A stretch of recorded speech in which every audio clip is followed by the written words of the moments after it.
اعوذ باللہ من الشیطان الرجیم، بسم اللہ الرحمن الرحیم۔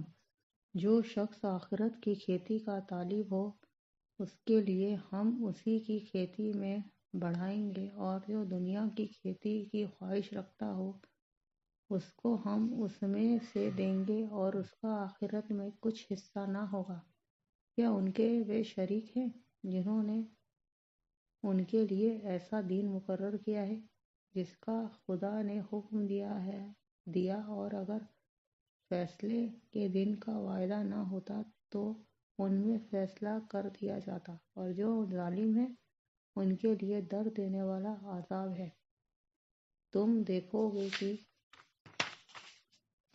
ظالم اپنے اعمال کے وبال سے ڈر رہے ہوں گے اور وہ ان پر پڑ کر رہے گا، اور جو لوگ ایمان لائے اور نیک عمل کرتے رہے وہ بہشت کے باغوں میں ہوں گے۔ وہ جو کچھ چاہیں گے ان کے پروردگار کے پاس موجود ہوگا۔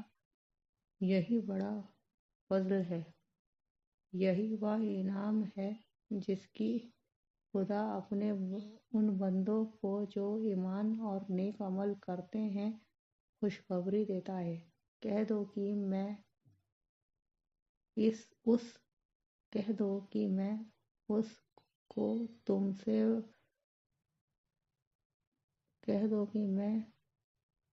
اس کا تم سے بدلہ نہیں مانگتا، مگر تم کو رشتہ داری کی محبت تو چاہیے، اور جو کوئی نیکی کرے گا ہم ان کے لیے اس میں ثواب بڑھائیں گے۔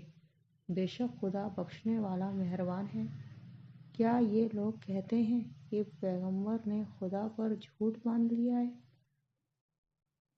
اگر خدا چاہے تو اے محمد صلی اللہ علیہ وسلم تمہارے دل پر مہر لگا دے، اور خدا جھوٹ کو مٹاتا اور اپنی باتوں سے حق کو ثابت کرتا ہے۔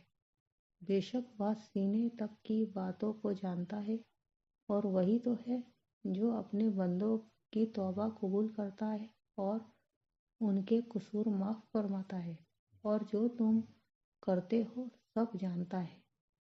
اور جو ایمان لائے اور نیک عمل کیے ان کی دعا قبول فرماتا اور ان کو اپنے فضل سے بڑھاتا ہے، اور جو کافر ہیں ان کے لیے سخت عذاب ہے۔ اور اگر خدا اپنے بندوں کے لیے روزی میں پھیلاؤ کر دیتا تو زمین میں فساد کرنے لگتے، لیکن وہ جس قدر چاہتا ہے اندازے کے ساتھ نازل کرتا ہے۔ بے شک وہ اپنے بندوں کو جانتا اور دیکھتا ہے، اور وہی تو ہے جو لوگوں کے نا امید ہو جانے کے بعد مہ برساتا اور اپنی رحمت یعنی بارش کی برکت کو پھیلا دیتا ہے، اور وہ کارساز اور تعریف کے لائق ہے۔